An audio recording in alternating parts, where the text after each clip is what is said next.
I think that's part of essentially every immigrant story.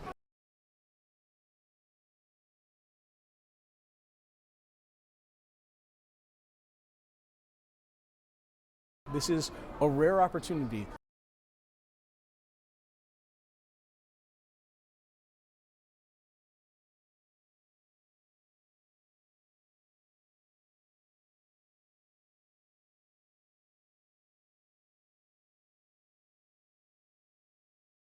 I can only imagine how intense it has been behind the scenes with the maneuvering and the politicking and the lobbying with all these big names involved in this process.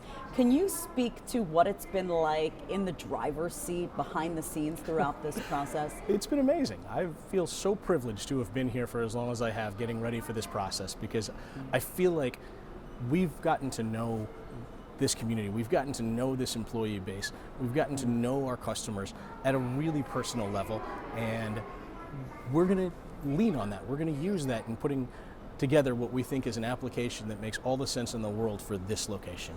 Advocates have told me that one key advantage you have here with MGM is that you obviously don't have to build an operation from the ground up. Look, we're sitting amidst thousands of slot machines right now. What do you think that speed to market factor, how will that ultimately play into the Gaming Commission's decision? We think it's a critical piece of our application right now, especially as we know what's been going on in the last year with inflation. We, like many other companies, are hearing and seeing early impacts and thinking about whether there's a recession on the horizon. This property, this company is one that's continued to hire. We're talking about adding thousands of jobs, not years from now, but potentially months from now, as soon as those licenses are issued. We're talking about being able to bring new revenue into the state of New York within a year of being issued a license, right? To build a new development in Greenfield in Manhattan or Queens, who knows how long that process could take.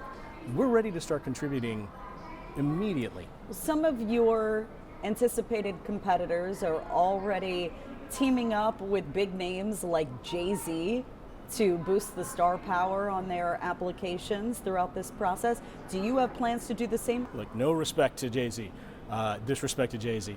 Incredible talent, incredible businessman.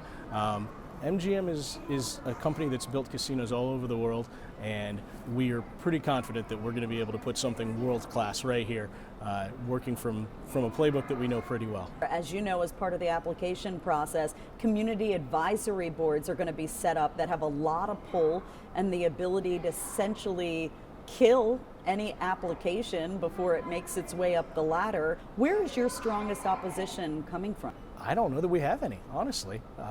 We've done a lot to partner with the stakeholders throughout this area and throughout the community, whether that's legislative partners at the mayor's office, with the city council, with Westchester County, our partners in Albany.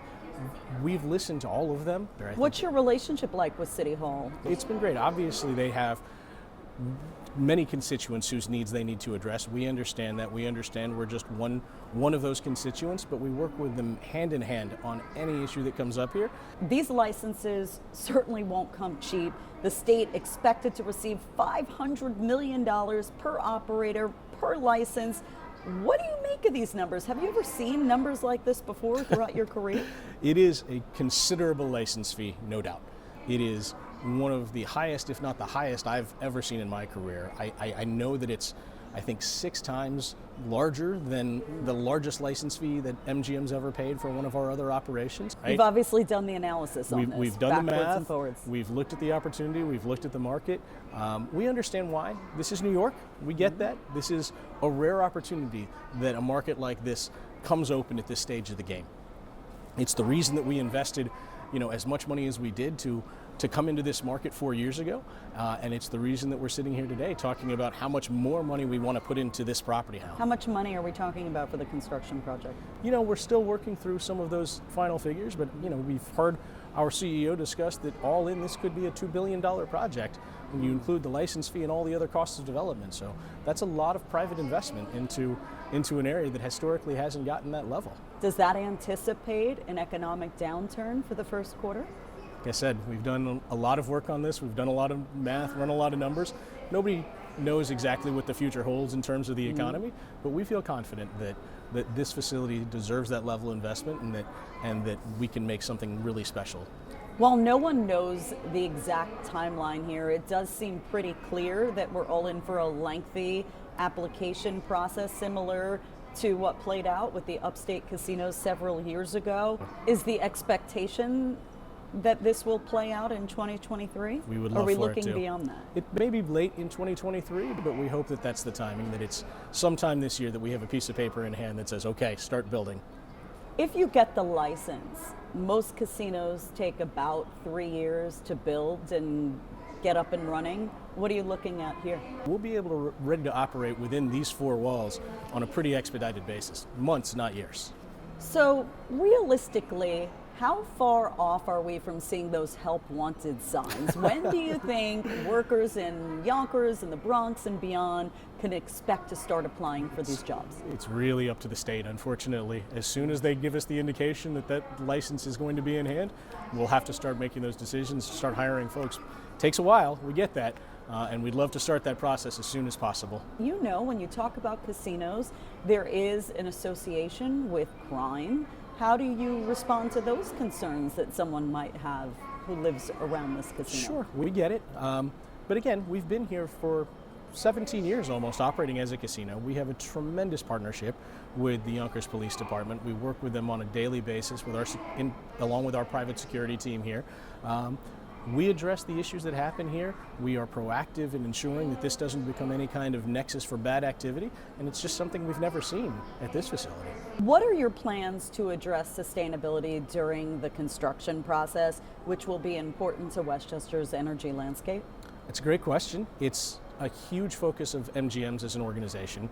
We have sustainability as one of our core pillars. We've built LEED Gold and Platinum facilities at facilities across the country.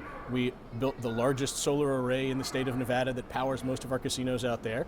It's a key part of our application here to be able to bring those practices to bear here in Westchester and make sure that we are only adding to and not taking away from the solutions towards sustainability here in New York. Let's switch gears now and talk a little bit about your own personal journey. Okay. A lot of people don't realize this, but you were an executive at one of the busiest casinos in America at the Bellagio in Las Vegas, yet you chose to relocate here to Westchester with your wife and your 2 children.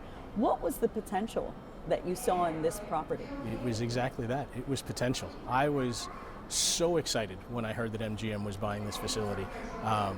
Yes, I was at the Bellagio. I was the CFO of that facility, the beautiful and legendary Bellagio Resort at the time when MGM acquired Yonkers Raceway, Empire City, and I was the first person to raise my hand and say, I'll move east. I'll go to New York, send me. I'm ready right now. I'd lived in New York before.